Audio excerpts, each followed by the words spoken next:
దేవునికి మహిమ కలుగునుగాక. దేవుని వాక్యాన్ని మనం శుభ్రంగా విందాం, జాగ్రత్త కలిగి విందాం. మనం చదువుకున్న ఈ యొక్క హెజ్కేల్ గ్రంథము 18 అధ్యాయం అంతా కూడా రెండు విషయాలు ఎక్కువగా కనపడతాయి. ఏంటంటే బ్రతుకుట, మరణము, జీవించుట లేక చనిపోవుట. ఈ అధ్యాయంలో ఎక్కువగా ఈ మాటలు కనపడతాయి. అందుకే నేను ఈ అధ్యాయానికి ఏం మాట రాసుకున్నానంటే, మానవుడు మరణమును తప్పించుకొని బ్రతకాలంటే ఏం చేయాలి? ఏం చెప్పండి? మానవుడు మరణమును తప్పించుకొని బ్రతకాలంటే ఏమి చేయాలి? దీంట్లో ఒకే ఒక్క సమాధానం ఏంటంటే, దేవుని మాటకు లోబడాలి. ఇంతే. ప్రసంగం అంతా ఇలాగే ఉంటుంది అన్నమాట. ఈ అధ్యాయములో మొదటి వచనాలు మనం చదివితే, మరలా యెహోవాకు నాకు ప్రత్యక్షమై ఇలాగు సెలవిచ్చెను, తండ్రులు ద్రాక్ష కాయలు తినగా పిల్లలు పళ్ళు పులిసినని మీరు చెప్పుచు వచ్చి దరే ఇశ్రాయేలీల దేశము గురించి ఈ సామెత మీరెందుకు పలికెదరు? నా జీవముతోడు ఈ సామెత ఇశ్రాయేలులో మీరిక పలకరు. ఇది ప్రభువైన యెహోవా వాక్కు. మనుషులందరూ నా వశములో ఉన్నారు, తండ్రులేమి కుమారులేమి అందరూ నా వశములో ఉన్నారు. పాపము చేయువాడెవడో వాడే మరణము నొందును. ఏం చేయవాడు చెప్పండి? పాపము చేయువాడే మరణము నొందును. ఇక్కడ ఇశ్రాయేలీలను గూర్చి ఒక సామెత ఉందంట. ఎవరి గురించయ్యా? ఇశ్రాయేలీల్లో ఒక సామెత, ఒక పొడుపు కథ. వినండి అమ్మా, ఇప్పుడే కదా, వినండి. ఏంటి ఇశ్రాయేల్లో ఉంటున్న సామెత అంటే, తండ్రులు పాపం చేస్తే పిల్లలకు ఆ పాపము సక్రమిస్తుంది అన్నది ఒక సామెత. ఎందుకంటే తండ్రుల దోషం పిల్లల మీదకి వస్తుందని సమాజంలో కూడా చాలామంది అనుకుంటారు. అంతా వాళ్ళ నాయన చేసిన పాపం వల్లే చూడరా వాళ్ళ కుటుంబం ఈ విధంగా పతనం అయిపోయిందని మనలు కూడా ఏమంటుంటారు? ఆ పప్పుడు అంటుంటారు. ఒకవేళ తండ్రి పోలికలు పిల్లలకు రావచ్చు, కానీ తండ్రి పాపం మాత్రం పిల్లలకి రాదు. ఎవరి పాపము వారినే చంపేస్తుంది. కాబట్టి మా నాన్న పాపం చేశాడు కాబట్టి మా బ్రతుకులు ఇలా అయిపోయాయి, మా అమ్మ పలానా పని చేసింది కనుక మాకు ఇట్లా అయిపోయింది, మా పూర్వీకులు ఇలా ఉన్నారు కనుక మాకు ఇలా అయిందనేది అది ఉండదు. ఇశ్రాయేల్లో నుండి అది నేను కొట్టివేస్తాను అన్నాడు. కాబట్టి ఇప్పుడు మనం గుర్తించవలసింది ఏంటంటే, ఎవరి పాపానికి వాళ్ళే బాధ్యులు, ఎవరి పాపానికి వాళ్ళే బాధ్యులు అంటూ 4వ వచనం, మనుషులందరూ నా వశములో ఉన్నారు, తండ్రులేమి కుమారులేమి చిన్నవారేమి పెద్దవారందరూ కూడా నా వశములోనే ఉన్నారు కనుక నేను ఏం చేయబోతున్నానంటే, పాపము చేయవాడు ఎవడో వాడే మరణిస్తాడు, కానీ పాపము చేయని వాడు మరణించడు. ఇంతకీ పాపం చేసిన వాళ్ళు ఒక్కటే భూమి మీద మరణిస్తున్నారా? పరిశుద్ధులందరూ బ్రతికున్నారా? చెప్పండి. పరిశుద్ధులు చనిపోయారు, పాపులు చనిపోయారు. మరి ఈ తేడా ఏంటి ఇంకా నమ్మి అని మనం అనుకుంటాం. పరిశుద్ధులకు అది ఒక నిద్ర, పాపులకు అది ఒక రెండవ మరణం. దానికి తిరుగు లేనే లేదు. కాబట్టి అలాంటి మరణమును తప్పించుకొని, నరకాన్ని తప్పించుకొని, శిక్షను తప్పించుకొని బ్రతకాలంటే ఏం చేయాలంటే 31 వచనంలో ఈ విధంగా రాయాలి, మీరు జరిగించిన అక్రమ క్రియలన్నిటినీ విడచి నూతన హృదయమును నూతన బుద్ధియు తెచ్చుకొనుడి. ఏం తెచ్చుకోవాలంట? ఏం తెచ్చుకోవాలమ్మా? అమ్మా నా వైపు చూడండి అమ్మా, అందరు అక్కడ చూస్తున్నారు. ఏం తెచ్చుకోవాలి మనకి? దేనికి నూతన బుద్ధి మనకు కావాలి? ఎందుకు మనము నూతన హృదయం కావాలి అంటే మరణాన్ని తప్పించుకోవాలి. ఏ మరణాన్ని తప్పించుకోవాలి? ఆజ్ఞ అతిక్రమమే పాపము, పాపం వల్ల వచ్చే జీతం మరణము, మరణము అనంతరము అగ్ని ఆరదు, పురుగు చావదు, యుగ యుగాలు మండే అగ్నిగుండం ఉంది. అది రెండవ మరణం. ఆ రెండవ మరణాన్ని తప్పించుకోవాలంటే, ఆ నరకాన్ని తప్పించుకోవాలంటే నువ్వు చేయవలసింది ఏంటంటే నూతన హృదయము. ఏమి విడిచిపెట్టాలంట? మీరు జరిగించిన అక్రమ క్రియలన్నిటిని విడిచిపెట్టాలి. క్రమము లేని జీవితం. అక్రమం అంటే ఏం చెప్పండి? క్రమము లేని జీవితం. నీవు దేవునిలో ఉండకుండా మాట్లాడుతున్నట్లున్నారు. దేవునిలో ఉండకుండా లోకములో ఉంటూ లోక కార్యాలన్నీ చేస్తూ పాపపు జీవితములో బ్రతుకుతూ నరకానికి సిద్ధపడుతుంది సమాజము. అక్కడ అగ్ని ఆరదు, పురుగు చావదు, యుగ యుగాలు మండే అగ్నిగుండముంది. అక్కడ ఆ అగ్నిగుండాన్ని, ఆ మరణాన్ని నీవు నేను తప్పించుకోవాలంటే మన హృదయం అంట శుద్ధ హృదయం కావాలి, నూతన హృదయం కావాలి. కీర్తనకారుడు అన్నట్లు, దేవా నా యందు శుద్ధ హృదయము, నూతనముగా ఏం చేయాలంట? నూతనమైన మనసు మరలా స్థిరపరచయ్యా అని ప్రార్థన చేశాడు. నాకు నూతనమైన మనసు కావాలి అని ప్రార్థన చేశాడు. నూతనమైన మనసు రావాలంటే ఏం చేయాలంటే మనం ఇడిచిపెట్టవలసినవి కొన్ని ఉన్నాయి, చేయవలసినవి కొన్ని ఉన్నాయి.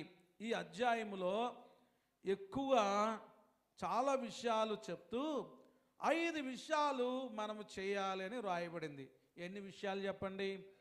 5 విషయాలు మనము చేయాలని 5వ వచనం నుండి 8వ వచన వాక్య భాగములో ఆ మాటలు ఉంటాయి. అన్నిటికీ ఆ మాటల్ని వర్తింపజేస్తుంది ఈ అధ్యాయం. కాబట్టి ఒక్కసారి ఆలోచన చేయండి.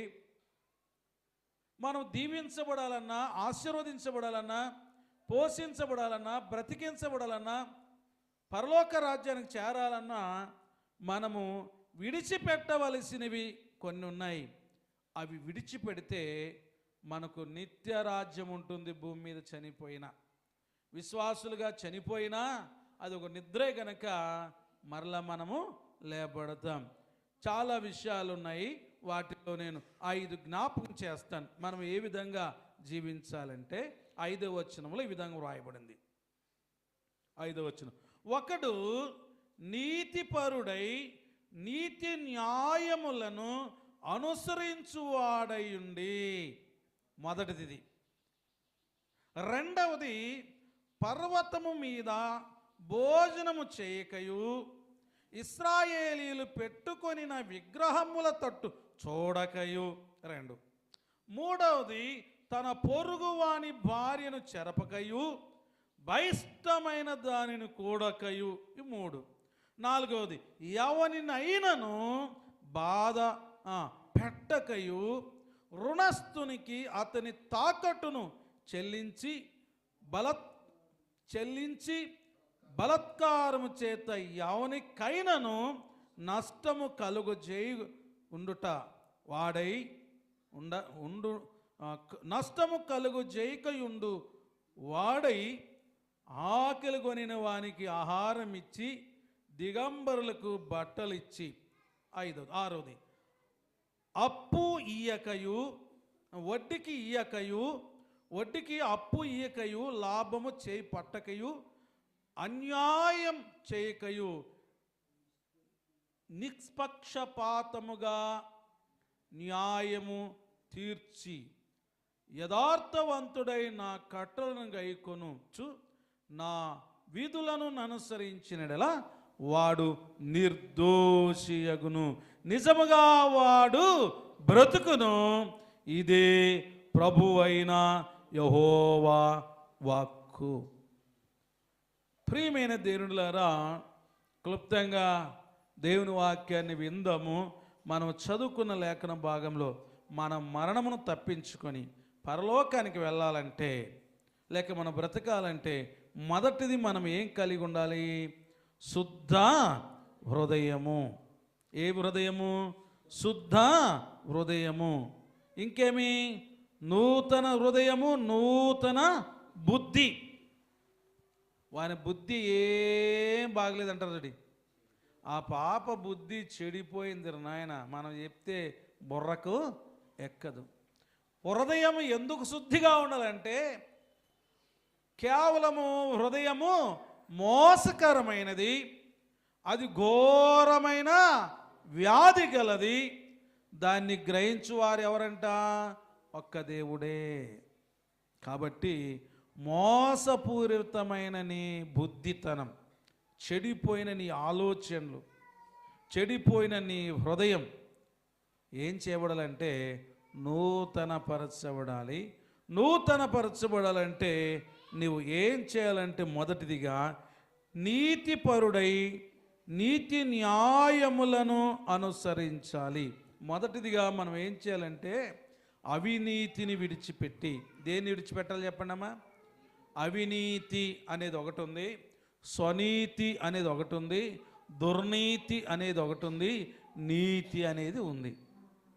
రకరకాలు విషయాలు బైబిల్లో ఉన్నాయి. స్వనీతి, దుర్నీతి, అవినీతి, నీతి.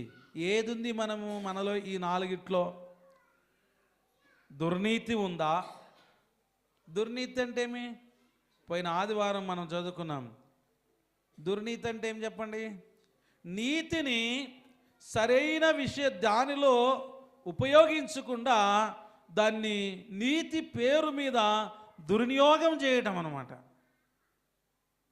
నీతిని సరైన రీతిలో ఉపయోగించకుండా దుర్వినియోగము చేయడము, దాన్ని నష్టపరచటం, లేక లాభము కొరకై దాన్ని వాడుకోవడం, తన సొంత విషయాల కొరకై వాడుకోవడం.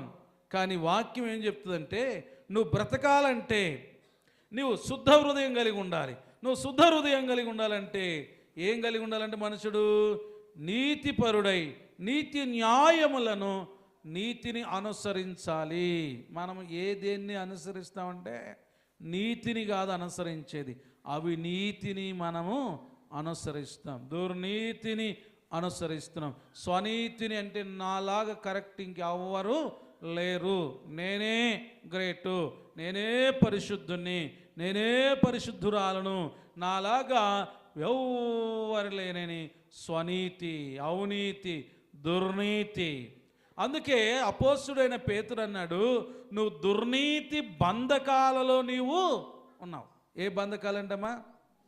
దుర్నీతి బంధకాలలో నీవు ఉన్నావు.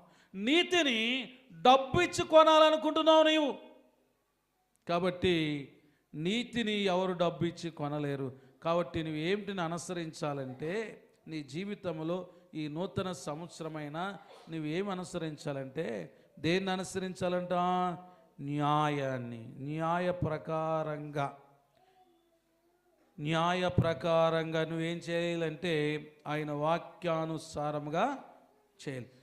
ఏంటి న్యాయము అని ఒక్కసారి మనం ఆలోచిస్తే, పరిశుద్ధ గ్రంథం బైబిల్లో నుండి భక్తుడు మీకా ప్రవక్త ఈ విధంగా తెలియజేస్తున్నాడు. చూడండి, ఏంటి నీతి, ఏంటి న్యాయము అంటే ఈ విధంగా వ్రాయబడి ఉంది. మీకా గ్రంథము 6వ అధ్యాయం 8వ వచనం.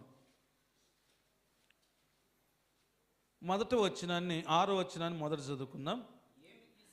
ఏమి తీసుకొని వచ్చి నేను యెహోవాను దర్శింతును, ఏమి తీసుకొని వచ్చి మహోన్నతుడైన దేవుని సన్నిధిని నమస్కారము చేతును, దహన బలులను, ఏడాది దూడలను అర్పించి దర్శింతునా. చాలు.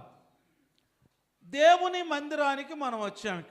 ఎక్కడికి వచ్చామమ్మా చెప్పండి అందరూ. అమ్మా మీరందరూ దేవుని మందిరానికి వచ్చారా? అయ్యా వచ్చారా?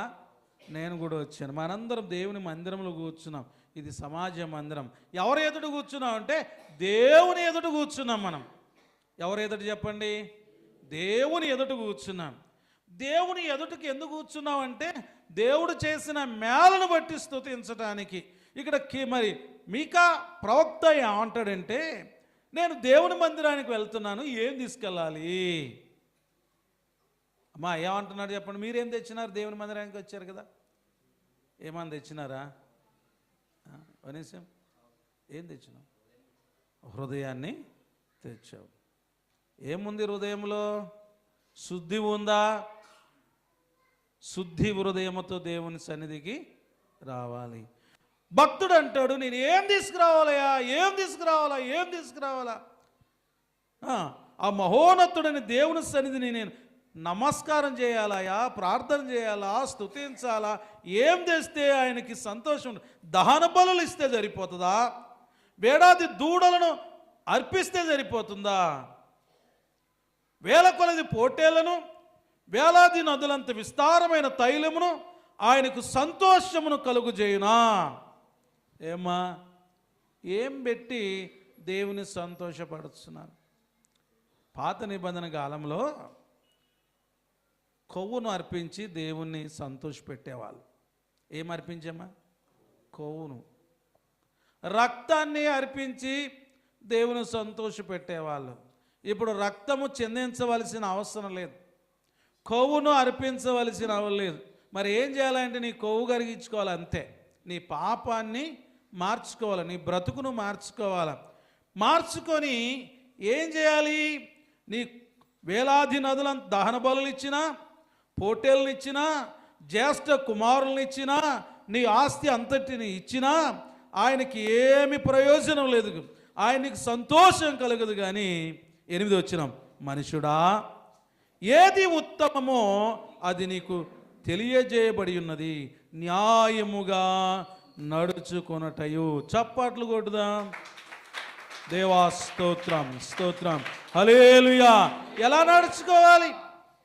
ఎలా నడుచుకోవాలి? న్యాయముగా నడుచుకోవాలి, న్యాయాన్ని అనుసరించాలి, వాక్యానుసారమైన బ్రతుకు బ్రతకాలి. అప్పుడే నీ హృదయము శుద్ధి చేయబడుతుంది. వాక్యము. కీర్తనకారుడు అంటాడు, 119 కీర్తన 9వ వచనంలో అంటాడు, యవనులు దేని చేత తమ నడతను శుద్ధిపరుచుకుందురు? నీ వాక్యమును జాగ్రత్తగా చూచుకునట చేతే కదా. మనోళ్ళు బైబిలే కొనరు. ఇంక వాక్యాన్ని జాగ్రత్తగా ఏం చూసుకుంటారు? వాక్యాన్ని జాగ్రత్తగా చూసుకోమని అంటే మనోళ్ళు ఏం చేస్తారో తెలుసా? బైబిల్కి మంచి కవర్ కొనేసి ఓ బ్యాగులో పెట్టేసి భద్రంగా ఎక్కడ పెట్టినట్లు చాలామంది ఎంత జాగ్రత్త పెట్టుకునేమో ఆ జాగ్రత్తను గురించి బీరంలో పెట్టి వాక్యాన్ని జాగ్రత్తగా గురించి చెప్పట్లేదు. లేకుంటే వర్షం వచ్చినప్పుడు నానిపోతుంది, మంచి కవర్ చుట్టి పెట్టుమని కాదు, అట్లాంటి డబ్బులు పెట్టుకోండి. కానీ బైబిల్ని మాత్రం బయట పెట్టండి. బయట అంటే రోడ్డు మీద కాదు, ప్రతిరోజును చదవాలి. దాన్ని ఏం చేయాలి చెప్పండి? ప్రతిరోజు వాక్యాన్ని జాగ్రత్తగా చూసుకోమంటే ఏదో చినిపోకుండా, మంచి మడతలు పడుకోకుండా, అక్షరాల మీద ఏం కాకుండా అట్లా కాదు. ఈ వాక్యము చేత నీ హృదయాన్ని చూసుకోమని. దేన్ని చూసుకోవాలంటమ్మా? వాక్యం అనే అద్దము దగ్గరికి వెళ్ళి ఆ వాక్యానుసారంగా న్యాయంగా నేను బ్రతుకుతున్నానా లేదా అన్నది చూసుకోవాలి. వాక్యానుసారంగా నేను నడుస్తున్నానా లేదా అని చూసుకోవాలి. ఒకవేళ వాక్యానుసారంగా లేవనుకో ఏం చేసుకోవాలి? వెంటనే ఎక్కడైతే పొరపాటు ఉంటుందో అక్కడ సరి చేసుకోవాలి. అందుకే మనుషుడా ఏది ఉత్తమమో అది నీకు తెలియజేయబడింది. చెప్పండి, న్యాయం అంటే మనకు తెలియదా? న్యాయమేమో తెలుసు మనకి, ఏమ్మా అన్యాయం కూడా తెలుసు. ఇది చేస్తే తప్పు అని తెలిసి కూడా, ఇట్లా మాట్లాడితే తప్పు అని తెలిసి కూడా, ఇది చేయకూడదని తెలిసి కూడా మనం ఏం చేస్తాం చెప్పండి? తెలిసి చేస్తాం. ఓ భక్తుడు ఈ విధంగా పాట పాడాడు, ఎరిగినే చెడిపోతిని, యేసుని గాయాలు రేపి తిని మోసపోతీని ఏమంట దుష్టుడైపోయాడంట. ఇది చేయకూడదు, ఇది చేయకూడదు, ఇది చేయకూడదు అని తెలుసు, కానీ అన్ని చేస్తూ మోసపోతున్నాడు. కాబట్టి ఏది న్యాయమైనదో న్యాయమైన దాని ప్రకారంగా నువ్వేం చేయాలంటే న్యాయాన్ని అనుసరించాలి, అన్యాయాన్ని అనుసరించకూడదు. న్యాయాన్నే నువ్వు అనుసరించాలి, అప్పుడే నువ్వు బ్రతుకుతావు. రెండవదిగా చాలా విషయాలు ఉన్నాయి, అన్నీ చెప్పుకోవడానికి సమయం లేదు. రెండవదిగా అక్కడ ఏం రాయబడిందంటే ఎహెజ్కేలు గ్రంథంలో చాలా మంచి మాట 18వ వచనంలో మనం చూస్తే, అధ్యాయంలో చూస్తే రెండవది ఏంటంటే పర్వతముల మీద భోజనము చేయకయు ఇశ్రాయేలీలు పెట్టుకుని నా విగ్రహములను తట్టు చూడకయు. ఏం చేయకూడదంట? రెండవది విగ్రహారాధన విడిచిపెట్టి నిజ దేవుణ్ణి ఆరాధించాలి. మొదట న్యాయాన్ని అనుసరించాలి, శుద్ధ హృదయం కలిగి బ్రతకాలంటే. రెండవది దేన్ని విడిచిపెట్టాలమ్మా? విగ్రహారాధన విడిచిపెట్టాలి. ఇక్కడ రాయబడి అన్నమాట, పర్వతముల మీద కొండల్లోకి వెళ్ళి రాళ్ళకి మనలో చాలామంది ఏం చేస్తుంటారు చెప్పండి? గుళ్ళు కడుతూ ఉంటారు, ఏవేవో చేస్తూ ఉంటారు. ఇశ్రాయేలీలంట ఏం పెట్టుకున్నారంట? విగ్రహాలను పెట్టుకున్నారంట. ఎవరు? ఇశ్రాయేలీలు పెట్టుకున్న విగ్రహాలను మీరు చూడవద్దు, వాటిని మీరు చేయవద్దు, ఎందుకంటే అవి కేవలము విగ్రహములే అని వ్రాయబడింది.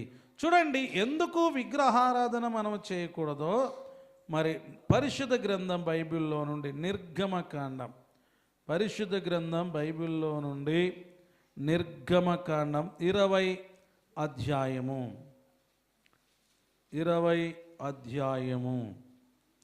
3-4 వచనాలను చదువుకుందాం. నేను తప్ప వేరొక్క దేవుడు మీకు ఉండకూడదు. పైన ఆకాశమందే గాని క్రింది భూమి ఎందే గాని భూమి క్రింద నిల్ల ఎందే గాని ఉండి దేని రూపము నైనను విగ్రహము నైనను నీవు చేసుకొనకూడదు, వాటికి సాగిలపడకూడదు, వాటిని పూజింపకూడదు. ఏలయనగా నీ దేవుడని యెహోవాకు నేను రోషము గల దేవుడను గనుక నన్ను ద్వేషించు వారి విషయములో 3-4 తరముల వరకు తండ్రుల దోషమును కుమారుల మీదికి రప్పించుచు తన్ను ప్రేమించి నా ఆజ్ఞలను గైకొను వారి 1000 తరముల వరకు కరుణించువాడనై ఉన్నాను. చూడండి ఎంత మాట చెప్తున్నాడు దేవుడు అంటే, విగ్రహారాధన చేయకూడదు, సృష్టిని పూజించకూడదు. మరి ఎవరిని పూజించాలంటే ఒక సృష్టికర్త అయిన దేవుణ్ణి ఆరాధించాలి. ఎవరిని ఆరాధించాలి అమ్మా? ఎవరిని మనం ఆరాధించాలి చెప్పండి? నేను తప్ప వేరొక్క దేవుడు మీకుండ. మీ అందరికీ చాలామంది దేవుళ్ళు ఉన్నారు తెలుసా? రాజేష్ ఉన్నారా? మీ అందరికి చాలామంది దేవుళ్ళు ఉన్నారు తెలుసమ్మా? ఎవరు లేరా? ఎవరికి దేవుళ్ళు లేరా? దేవుళ్ళు అంటే ఏమి ఇంట్లో పెట్టుకున్న ఫోటోల గురించి నేను చెప్పట్లే. నీ హృదయాల్లో ఎన్నో దేవతలు ఉన్నాయి, నీ హృదయాల్లో ఎన్నో దేవుళ్ళు ఉన్నారు. ఏంటి ఆ దేవుళ్ళు? ఎంతమందికి నాకు ఎవరు లేరని నేను చెప్పగలమా? ఏమ్మా? యేసయ్య ఒక మాట చెప్పాడు, మీరు దేన్నైతే ప్రేమిస్తారో అదే విగ్రహము. ఒకటి చెప్పండి, నాకు ఇష్టం ఉన్నది మీకు ఇష్టం ఉండదు, మీకు ఇష్టం ఉన్నది ఇంకోరికి ఇష్టం ఉండదు అంటే ఒక్కొక్కరు ఏం చేస్తున్నాం? ఒక్కొక్క విగ్రహాన్ని పెట్టుకొని పూజిస్తున్నాం. ఒక మాట చెప్తా వినండి, మానవునిలో ఉంటున్న విగ్రహాలు ఎలాగున్నాయంటే, ఆ విగ్రహారాధన అన్యజనులు చేయరండి, హిందూ సహోదరులు చేయరు అండి, ముస్లిం సహోదరులు చేయరండి. మరి ఆ విగ్రహారాధన చేసేది ఎక్కువరంటే అన్నీ తెలిసిన క్రైస్తవులే. ఎవరు చేస్తారు అవన్నీ? అన్నీ తెలిసిన క్రైస్తవుడు విగ్రహారాధన అంటే రాయో రప్పుల గురించి నేను చెప్పట్లేదండి. మనం ఒక్కసారి ఆలోచన చేస్తే నీ విగ్రహము ఏది? కొంతమందికి డబ్బే ఒక విగ్రహం. ఏం చెప్పండి? డబ్బు వాళ్ళకి ఎలా ఉంటుంది? డబ్బే బలా జబ్బుగా ఉంటుంది. సంపాదించాల. డబ్బును ప్రేమించినట్టు భార్యని ప్రేమించడు, డబ్బును ప్రేమించినట్టు పిల్లలను ప్రేమించడు, డబ్బును ప్రేమించినట్లు తల్లిదండ్రులను ప్రేమించడు, డబ్బును ప్రేమించినట్లు భర్తను ప్రేమించదు, డబ్బును ప్రేమించినట్లు మరి దేన్ని ప్రేమించరు. డబ్బుకే ప్రాముఖ్యత ఉంటుంది వాళ్ళకి. అంటే డబ్బే వాళ్ళ దేవత. డబ్బును ఆరాధిస్తూ ఉన్నారు. ఏమ్మా డబ్బులంటే నాకు ఇష్టం లేదా? నాకు కూడా డబ్బులు అంటే చాలా ఇష్టమే, మీ అందరికి కూడా ఇష్టమే. కానీ డబ్బే దేవుడు అయిపోయాడు చాలామందికి. డబ్బును ఆరాధిస్తున్నారు. నిజంగా విగ్రహారాధన కాదా? డబ్బు కోసం ఏమైనా చేయడానికి సిద్ధపడుతున్నారు. ఎంత అన్యాయమైనా సరే డబ్బు కావాలంతే. ఏమైనా చేస్తే డబ్బు కావాలా? కొంతమంది డబ్బే దేవుడు, వారి ధనమే దేవుడుగా భావిస్తున్నారు. కొంతమంది పనే స్వర్గం. పని పని పని పని పని పని పని పని అంటే దేవుని కంటే దేన్ని ఎక్కువ ప్రేమిస్తారు? దేవుడు పని చేయొద్దని చెప్పలేదండి, పని చేయాలని చెప్పాడు దేవుడు. డబ్బు సంపాదించొద్దని చెప్పలేదండి, కావాలన్నాడు దేవుడు. కానీ దేవుని కంటే పనే ఎక్కువ. పని కోసం దేవుణ్ణి ఆరాధించటం, పని కోసం దేవుని మందిరమును త్యాగం చేసి దేవుని మహిమపరచకుండా పనే ఒక విగ్రహాన్నిగా పెట్టుకున్నారు. పొద్దు పొడిస్తే పని, పొద్దు మునిగితే పని, రాత్రింబగలు పని తప్ప వేరే ధ్యాస ఉండదు. దేవుడు చేద్దని చెప్పట్లేదు, కానీ అవసరమే. కానీ దేవుని కంటే మాత్రం కాదు. మనం దేన్ని ప్రేమిస్తున్నాం? కొంతమంది దేవుని కంటే పిల్లలే ఒక విగ్రహాలు. పిల్లలు పిల్లలు పిల్లలు పిల్లలు అసలు పిల్లల్నిచ్చింది ఎవడు నీకు? దేవుడు. మరి ఆయన ఏమైపోయాడు ఇప్పుడు? నీకు పిల్లలే దేవుళ్ళా? కొంతమంది భర్తలే దేవుళ్ళు భార్యలకి, కొంతమంది భార్యే దేవత. దేవుడు ఎక్కడ పోయాడో? అత్తమామలే దేవుళ్ళు కొంతమందికి, కొంతమంది తల్లిదండ్రులే దేవుళ్ళు. మంచిదే, కానీ దేవుడు ఎక్కడైపోయాడు? విగ్రహంలు అంటే ఏదో మన సహోదరులు చేసేటివి కాదు నేను చెప్పేది. నీలో ఉంటున్న విగ్రహాలు. అందం అనేది ఒక విగ్రహం, బట్టలు అనేది ఒక విగ్రహం. రకరకాల విగ్రహారాధన కలిగి ఉన్నారు. మీలో ఎంతమందికి లేవండి ఇవి? మనలో ఎంతమందికి లేవు విగ్రహాలు చెప్పండి? అందుకే దేవునికి ఏమొస్తుందంట? నేను రోసం గలవాడను, మీరు అలా చేస్తే నాకు ఇష్టం లేదు. కొంతమంది ఎప్పుడు తను తానే చూసుకుంటుంటారు, తను తానే మూసుకుంటుంటారు. ఎందుకంటే నేను నేను నేను కొంతమంది వాళ్ళ చదువు, అబ్బా నేను ఏం చదివేం తెలుసా, ఏం చదివేం తెలుసా. ఈరోజు పాస్టర్లకు ఎక్కువ వచ్చింది రెవరెండ్, బిషప్, ఇవి ఒక విగ్రహాలు. వీళ్ళకి విగ్రహారాధన అంటే బొమ్మలకు కాదండి, మన హృదయంలో ఉంటున్న దేనికి, దేవుని కంటే దేన్నైతే నువ్వు ఎక్కువగా ప్రేమిస్తావో అది ఒక పెద్ద విగ్రహము. దేవుడు ఎప్పుడో నీ యొద్ద నుండి తొలగిపోయాడు. ఎప్పుడైతే ఈ విగ్రహం నీలోకి వచ్చిందో దేవుడు బయటికి వెళ్ళిపోయాడు. దేవునికి సమయం లేదు నీ దగ్గర, పేరుకు మాత్రము హాజరేస్తావు అంతే. కాబట్టి విగ్రహారాధన, దేవుడు నేను తప్ప మీకు వేరొక దేవుడు ఉండకూడదు. మరి ఏం చేయాలయ్యా? దేవుని ఎలా ఆరాధించాలి అంటే చూడండి, ద్వితీయోపదేశకాండం పరిశుద్ధ గ్రంథం బైబిల్లో నుండి ఎలా ఆరాధించాలి దేవుని. ద్వితీయోపదేశకాండం 6వ అధ్యాయం మాట్లాడద్దండి దయతో. 6వ అధ్యాయం 4-5 వచనాలు చదువుకుందాం. ఇశ్రాయేలు వినుము, మన దేవుడని యెహోవా అద్వితీయుడగు యెహోవా నీ పూర్ణ హృదయముతోను, నీ పూర్ణ ఆత్మతోను, నీ పూర్ణ శక్తితోను నీ దేవుడైన యెహోవాను ప్రేమింపవలెను. చప్పట్లు కొట్టి దేవుని నామాన్ని ఘనపరుస్తాం. హల్లెలూయా. ప్రియమైన దేవునిలారా, దేవుణ్ణి ఎలా ఆరాధించాలి, ఎలా ప్రేమించాలంటే 3 విషయాలు ఇక్కడ రాయబడ్డాయి. పూర్ణ హృదయము. అమ్మా, నీ హృదయంలో దేవుణ్ణి ప్రేమిస్తున్నావా? సహోదరుడా వినండి, దేవుని ప్రేమిస్తున్నావా? దేన్నైనా ప్రేమిస్తావా? ప్రేమిస్తే అది నీకు అపాయం తెలుసా? ప్రేమిస్తే అది నీకు నష్టం తెలుసా? దేవుడికి కోపం వచ్చింది, రోషం వచ్చింది, నువ్వు దేన్నైతే ఎక్కువగా ప్రేమిస్తావో దాన్ని నీ యొద్ద నుండి తీసివేస్తాను అంటాడు. ఏం చేస్తానంటాడు? చూసి వారసలేడు కదా దేవుడు కదా, అందుకే తీసేసాడు అనుకున్నా. ఆయన వస్తూ ఆయన తీసుకుంటాడు. మరి నువ్వు దేన్ని ప్రేమిస్తున్నావు? ఇచ్చినోని విడిచిపెట్టి నీకు ఇష్టం వచ్చినట్లు జీవిస్తే వాడు తీసుకోడు, మరి తిరిగి దేవుడు తీసుకోడా? ఒక్కసారి ఆలోచన చేయండి ప్రియమైన దేవునిలారా, ఒక్కసారి పరీక్షించుకోండి.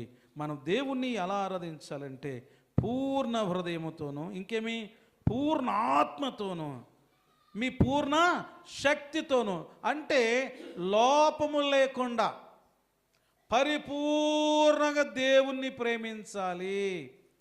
ఎంతవరకు అంటే 100% దేవుణ్ణి ప్రేమిస్తే ఇంక వేరే వాళ్ళకి మనం ప్రేమను పంచలేము. ఏ ప్రేమ అంటే లోకానుసారమైన ప్రేమ కాదు, దైవ ప్రేమను మనం పంచుతాము. శరీరానుసారంగా ఎవరిని మనము ప్రేమించం. దైవ ప్రేమను అప్పుడు వాళ్ళకి చూపెడతాం. అందుకే దేవుణ్ణి ప్రేమించాలి. దేవుణ్ణి ఏం చేయాలి చెప్పండి? ప్రేమిస్తున్నామా? అలా ప్రేమిస్తే నువ్వేమవుతావు తెలుసా? బ్రతుకుతావు. నువ్వు అలా ప్రేమిస్తే, దేవుణ్ణి ప్రేమిస్తే. అందుకే యోహాను సువార్త 4:24 ఏం రాయబడింది? దేవుడు ఆత్మ గనక ఆయన ఆరాధించువారు ఎలా ఆరాధించాలంట? ఆత్మతో సత్యముతో ఆయన ఆరాధించాలి. ఆయన్ని దగ్గరికి ఏం తెచ్చావు నువ్వు ఆరాధించటానికి? కాబట్టి ఆత్మతో సత్యముతో ఆరాధించాలి. విగ్రహము, నీలో ఏ విగ్రహం ఉందో దాన్ని నీలో నుండి ఈరోజు తొలగించుకో. దేవా, ఇప్పుడు దాకా నాలో రకరకాల విగ్రహాలు పెట్టుకున్నాను, నన్ను క్షమించు ప్రభు అంటే నిన్ను క్షమించి ఆశీర్వదించి నీకు నూతన హృదయాన్ని దేవుడు ఇస్తాడు. చాలా విషయాలు ఉన్నాయి. అలాంటి కృప యేసయ్య మనకు దయచేయునుగాక. ప్రార్థన చేసుకుందాం. మోకరించినట్లయితే ప్రార్థన.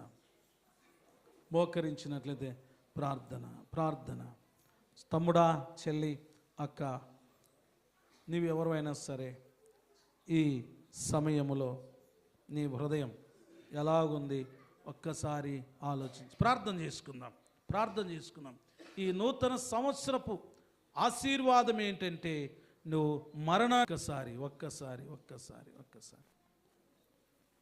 పశ్చాత్తాపడదాం. మన జీవితంలో ఏదైతే దేవునికి వ్యతిరేకమైన జీవితం మనం జీవిస్తున్నామో దాని అంతటిని ప్రభు సన్నిధిలో ఒప్పుకున్నాం. వాక్యం కొరకు దావీదు ప్రార్థన చేస్తారు.